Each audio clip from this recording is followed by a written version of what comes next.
The Picture of Dorian Gray, Chapter 6. It was long past noon when he awoke. His valet had crept several times in the room on tiptoe to see if he was stirring, and had wondered what had made his young master sleep so late. Finally, his bell sounded, and Victor came in softly with a cup of tea and a pile of letters on a small tray of old Sèvres china, and drew back the olive satin curtains with their shimmering blue lining that hung in front of the three tall windows. "Monsieur has slept well this morning," he said, smiling. "What o'clock is it, Victor?" asked Dorian Gray sleepily. 1 hour and a quarter, monsieur." How late it was! He sat up, and having sipped on some tea, turned over his letters. One of them was from Lord Henry, and it had been brought by hand that morning. He hesitated for a moment, and then put it aside. The others he opened listlessly. They contained the usual collection of cards, invitations to dinner, tickets for private views, programmes of charity concerts, and the like that are showered on fashionable young men every morning during the season. There was a rather heavy bill for a chassid silver Louis XIV toilette set that he had not yet had the courage to spend on his guardians, who were extremely old-fashioned people and did not realise that we live in an age where only unnecessary things are absolutely necessary to us. And there were several very courteously worded communications from Jermyn Street moneylenders offering to advance any sum of money at a moment's notice, and at the most reasonable rates of interest. After about 10 minutes he got up, and, throwing on an elaborate dressing gown, passed into the onyx-paved bathroom. The cool water refreshed him after his long sleep. He seemed to have forgotten all that he had gone through. A dim sense of having taken part in some strange tragedy came to him once or twice, but there was the unreality of a dream about it. As soon as he was dressed, he went into the library and sat down to a light French breakfast that had been laid out for him on a small round table close to an open window. It was an exquisite day. The warm air seemed laden with spices. A bee flew in and buzzed round the dragon bowl filled with sulphur yellow roses that stood in front of him. He was perfectly happy. Suddenly, his eye fell on the screen that he had placed in front of the portrait, and he started. "Too cold for monsieur?" asked his valet, putting an omelette on the table. "I shut the window?" Dorian shook his head. "I am not cold," he murmured. Was it all true? Had the portrait really changed, or had it simply been his own imagination that had made him see a look of evil where there had been a look of joy? Surely a painted canvas could not alter. The thing was absurd. It would serve as a tale to tell Basil some day. It would make him smile. And yet, how vivid was his recollection of the whole thing! First in the dim twilight, then in the bright dawn, he had seen the touch of cruelty in the warped lips. He almost dreaded his valet leaving the room. He knew that when he was alone, he would have to examine the portrait. He was afraid of certainty. When the coffee and cigarettes had been brought, and the man turned to go, he felt a mad desire to tell him to remain. As soon as the door closed behind him, he called him back. The man stood, waiting for his orders. Dorian looked at him for a moment. "I am not home to anyone, Victor," he said with a sigh. The man bowed and retired. He rose from the table, lit a cigarette, and flung himself down on a luxuriously cushioned couch that stood facing the screen. The screen was an old one, of gilt Spanish leather, stamped and wrought with a rather florid-looking Louis XIV pattern. He scanned it curiously, wondering if it had ever before concealed the secret of a man's life. Should he move it aside after all? Why not let it stay there? What was the use of knowing? If the thing was true, it was terrible. If it was not true, why trouble about it? But what if, by some fate or deadlier chance, other eyes than his spied behind and saw the horrible change? What should he do if Basil Hallward came and asked to look at his own picture? He would be sure to do that. No, the thing had to be examined, and at once. Anything would be better than this dreadful state of doubt. He got up and locked both doors. At least he would be alone when he looked upon the mask of his shame. Then he drew the screen aside and saw himself face to face. It was perfectly true. The portrait had altered. As he often remembered afterwards, and always with no small wonder, he found himself first gazing at the portrait with a feeling of almost scientific interest. That such a change should have taken place was incredible to him, and yet it was a fact. Was there some subtle affinity between the chemical atoms that shaped themselves into form and colour on the canvas and the soul that was within him? Could it be that what the soul thought they realised? That what it dreamed they made true? Or was there some other, more terrible reason? He shuddered and felt afraid, and going back to the couch, lay there, gazing at the picture in sickened horror. One thing, however, that he felt it had done for him. It made him conscious how unjust, how cruel he had been to Sybil Vane. It was not too late to make reparation for that. She could still be his wife. His unreal and selfish love would yield to some higher influence, would be transformed into some nobler passion, and the portrait that Basil Hallward had painted of him would be a guide to him through life, would be to him what holiness was to some, and consciousness was to others, and the fear of God was to all of us. There were opiates for remorse, drugs that could lull the moral sense to sleep. But here was a visible symbol of the degradation of sin. Here was an ever-present sign of the ruin men brought upon their souls.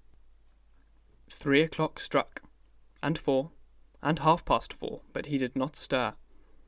He was trying to gather up the scarlet threads of life, and to weave them into a pattern, to find his way through the sanguine labyrinth of passion through which he was wandering. He did not know what to do, or what to think.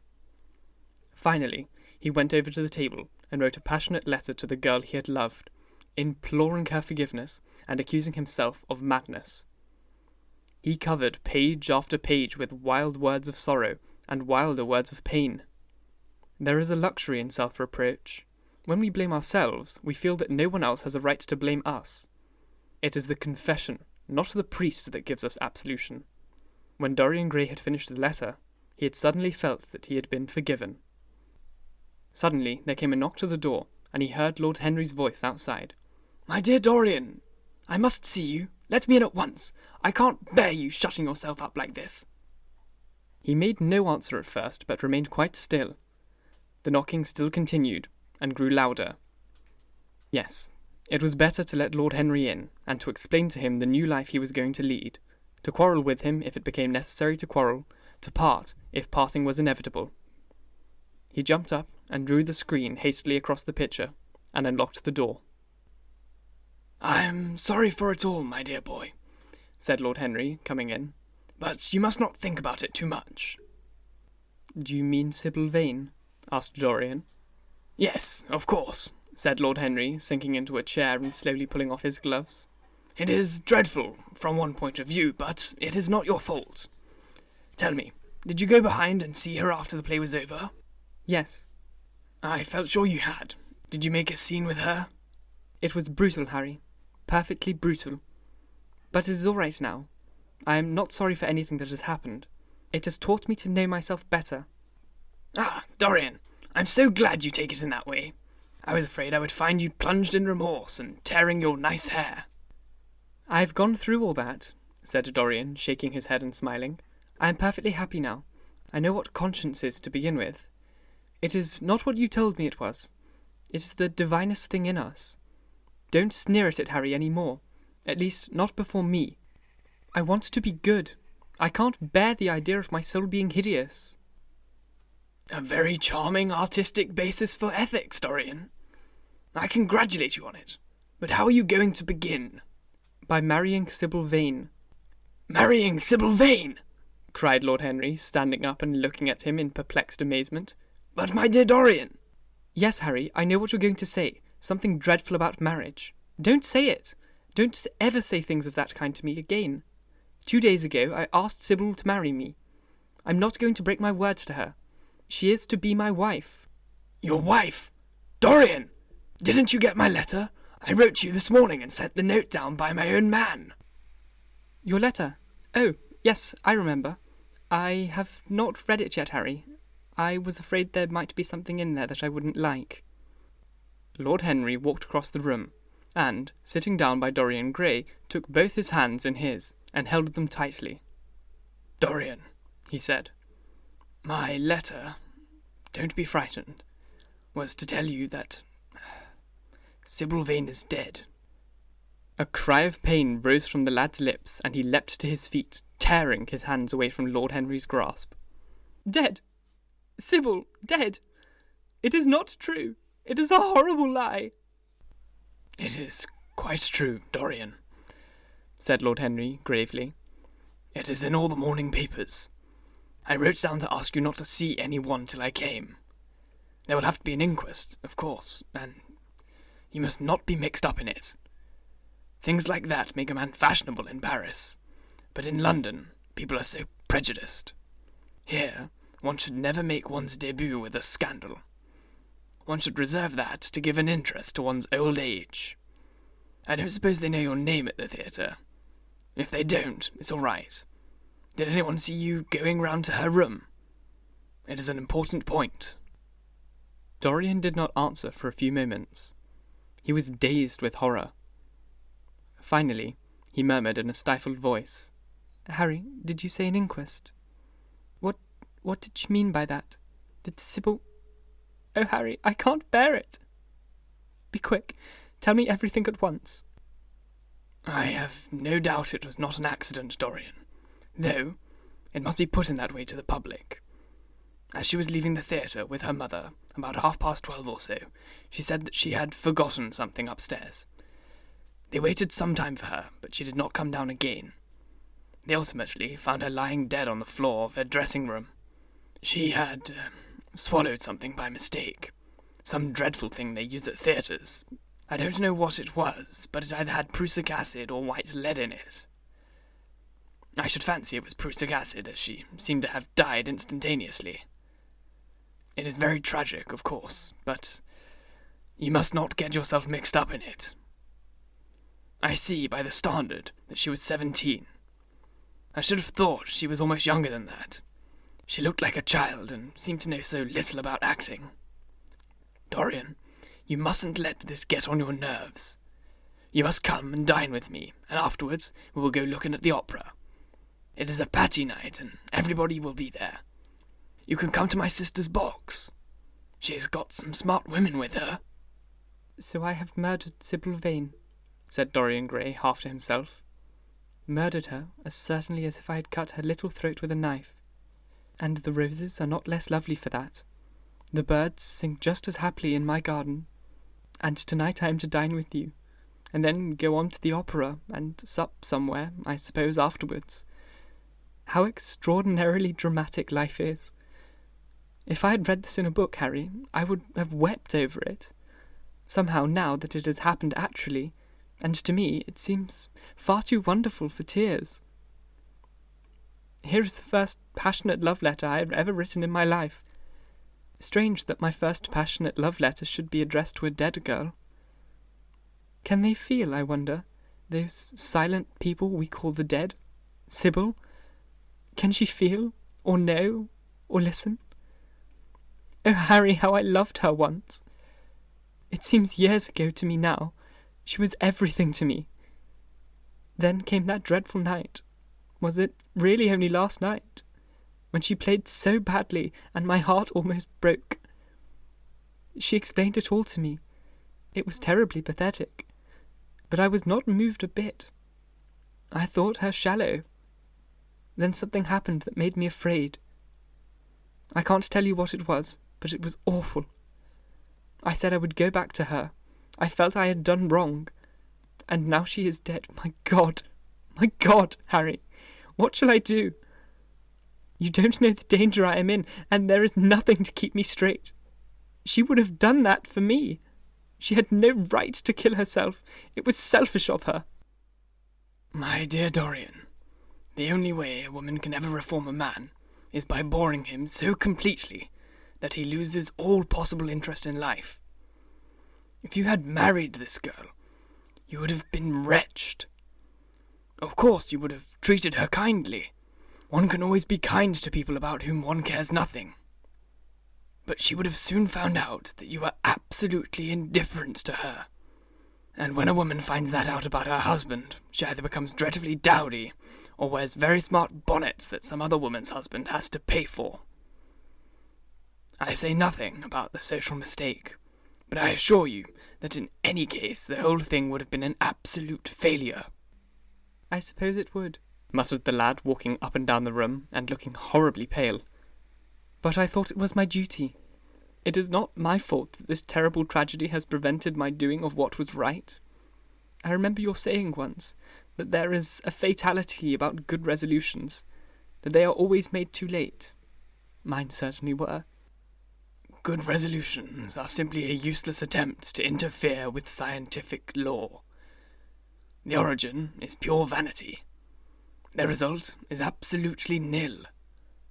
They give us now and then some of those luxurious, sterile emotions that have a certain charm for us. That is all that can be said of them." "Harry," cried Dorian, coming over and sitting down beside him, "why is it that I can't feel this tragedy as much as I want to? I don't think I am heartless. Do you?" "You have done too many foolish things in your life to be entitled to give yourself that name, Dorian," answered Lord Henry with his sweet, melancholy smile. The lad frowned. "I don't like that explanation, Harry," he rejoined, "but I am glad you don't think I am heartless. I am nothing of the kind. I know I am not. And yet I must admit that this thing that has happened does not affect me as it should.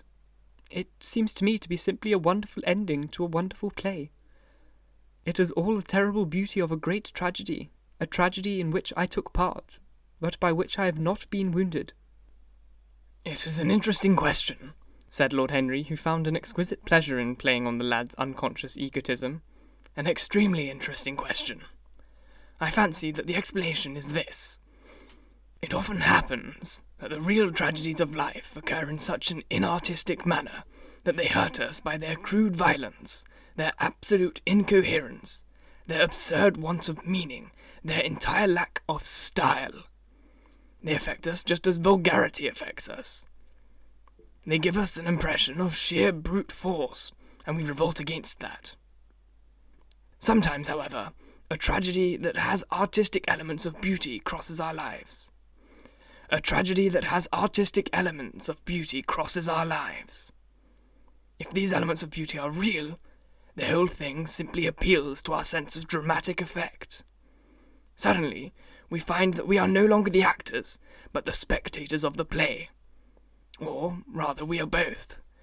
We watch ourselves, and the mere wonder of the spectacle enthralls us. In the present case, what is it that has really happened? Someone has killed herself for love of you. I wish I'd ever had such an experience. It would have made me in love with love for the rest of my life.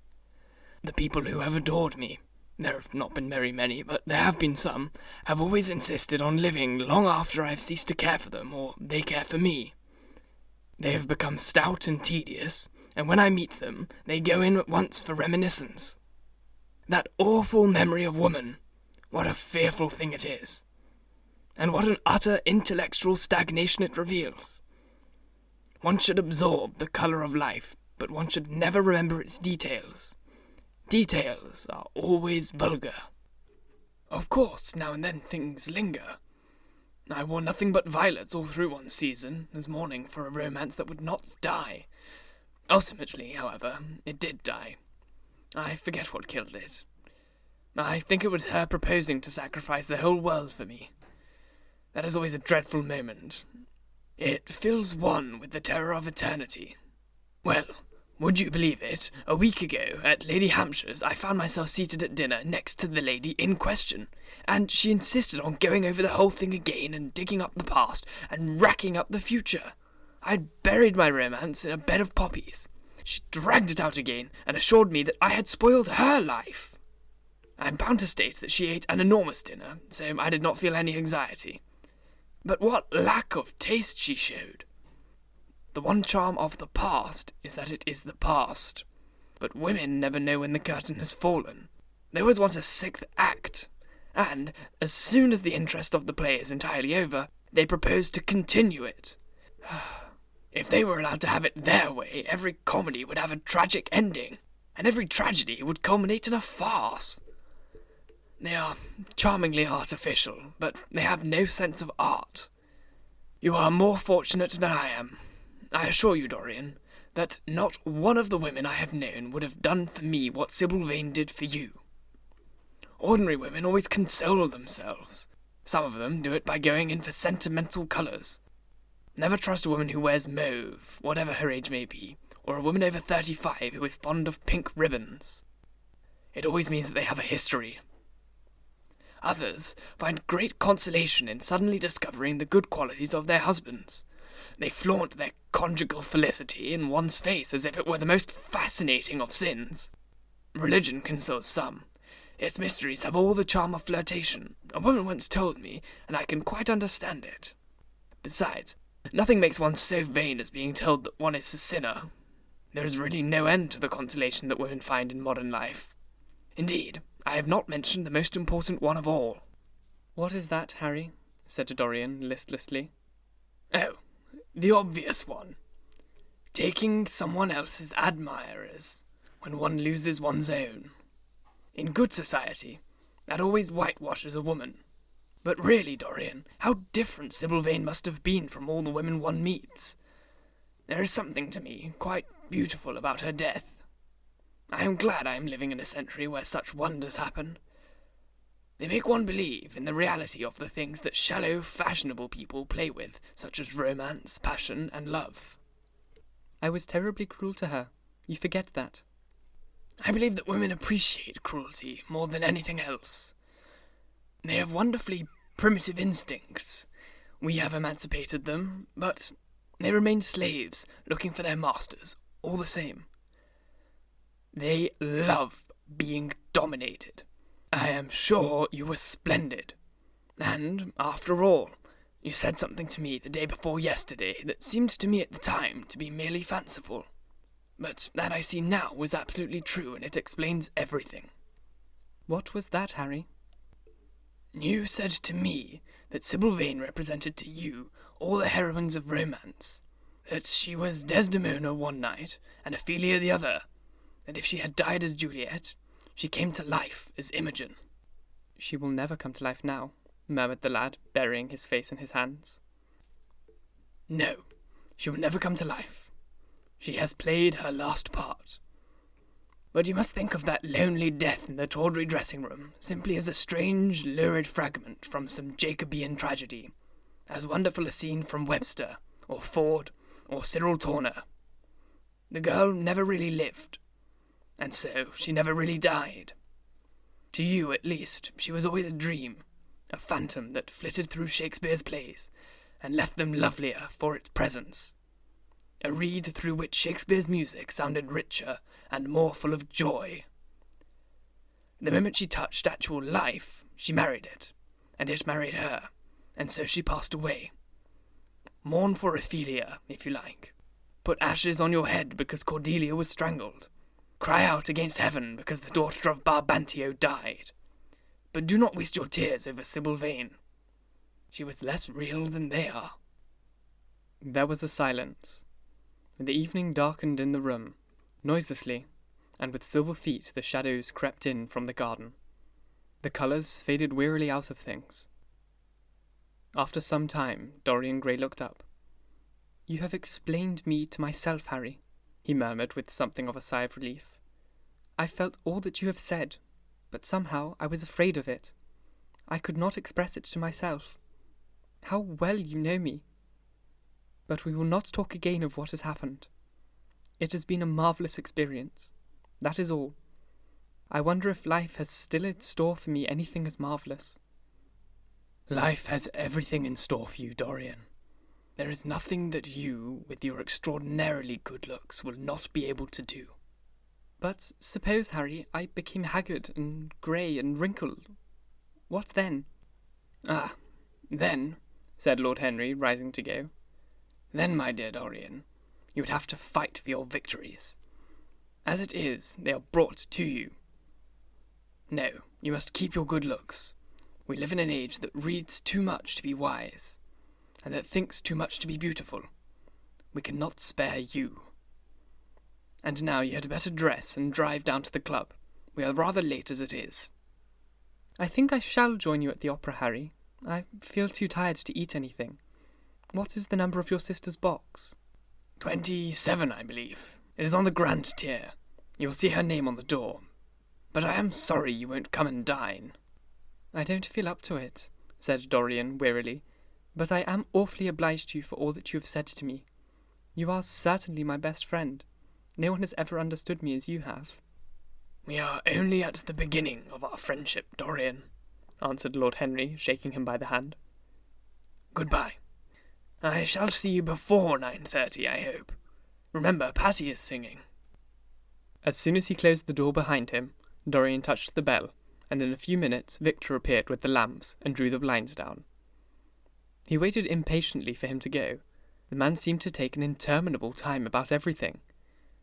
As soon as he had left, he rushed to the screen and drew it back. No, there was no further change to the picture. It had received the news of Sybil Vane's death before he had known it himself. It was conscious of the events of life as they occurred. The vicious cruelty that marred the fine lines of the mouth had no doubt appeared at the very moment that the girl had drunk the poison, whatever it was. Or was it indifferent to results? Did it merely take the cognizance of what passed within the soul, he wondered, and hoped that some day he would see the change taking place before his very eyes, shuddering as he hoped it. Poor Sybil! What a romance it had all been! She had often mimicked death on stage, and at last death himself had touched her and brought him with her. How she had played that dreadful scene! Had she cursed him as she died? No, she had died for love of him, and love would always be a sacrament to him now. He had atoned for everything by the sacrifice that she had made of her life. He would not think any more of what she had made him go through that horrible night in the theatre. When he thought of her, it would be as a wonderful tragic figure to show love had been a great reality. A wonderful tragic figure. Tears came to his eyes as he remembered her childlike look and winsome fanciful ways and shy tremulous grace. He wiped them away hastily and looked at the picture again. He felt that the time had really come for making his choice. Or had his choice already been made? Yes, life had decided that for him. Life and his own infinite curiosity about life. Eternal youth. Infinite passion. Pleasures, subtle and secret. Wild joys and wilder sins. He was to have all these things. The portrait was to bear the burden of his shame. That was all. A feeling of pain came over him as he thought of the desecration that was in store for the fair face on the canvas. Once, in boyish mockery of Narcissus, he had kissed, or feigned to kiss, those parted lips that now smiled so cruelly at him. Morning after morning, he had sat before the portrait, wondering at its beauty, almost enamoured of it, as it seemed to him at times. Was it to alter now with every mood to which he yielded? Was it to become a hideous and loathsome thing, to be hidden away in a locked room, to be shut out from the sunlight that had so often touched to brighter gold the waving wonder of the hair? The pity of it! The pity of it! For a moment, he thought of praying that the horrible sympathy that existed between him and the picture might cease. It had changed in answer to a prayer. Perhaps in answer to a prayer it might remain unchanged. And yet who, that knew anything about life, would surrender the chance of remaining always young, however fantastic that chance might be, or with what fateful consequences it might be fraught? Besides, was it really under his control? Had it indeed been a prayer that had produced the substitution? Might there not be some curious scientific reason for it all? If thought could exercise its influence upon a living organism, might not thought exercise influence upon dead and inorganic things? Nay, without thought or conscious desire, might not things external to ourselves vibrate in unison with our moods and passions, atom calling atom in secret love or strange affinity? But the reason was of no importance. He would never again tempt by a prayer any terrible power. If the picture was to alter, it was to alter. That was all. Why inquire too closely into it? For there would be real pleasure in watching it. He would be able to follow his mind into its secret places. This portrait would be to him the most magical of mirrors. As it had revealed to him his own body, so would it reveal to him his own soul. And when winter came upon it, he would still be standing where spring trembles on the verge of summer. When the blood crept from its face and left behind a pallid mask of chalk with leaden eyes, he would keep the glamour of boyhood. Not one blossom of his loveliness would ever fade. Not one pulse of his life would ever weaken. Like the gods of the Greeks, he would be strong and fleet and joyous. What did it matter what happened to the coloured image on the canvas? He would be safe. That was everything. He drew the screen back into its former place in front of the picture, smiling as he did so, and passed into his bedroom, where his valet was already waiting for him. An hour or so later, he was at the opera, and Lord Henry was leaning over his chair. Thank you so much for watching. I do hope you enjoyed, and if you did, subscribe, because there's more to come. I would also be most appreciative if you were to like and share the video. There are links in the bio to my social media if you'd like to follow that as well. And until next time, bye-bye.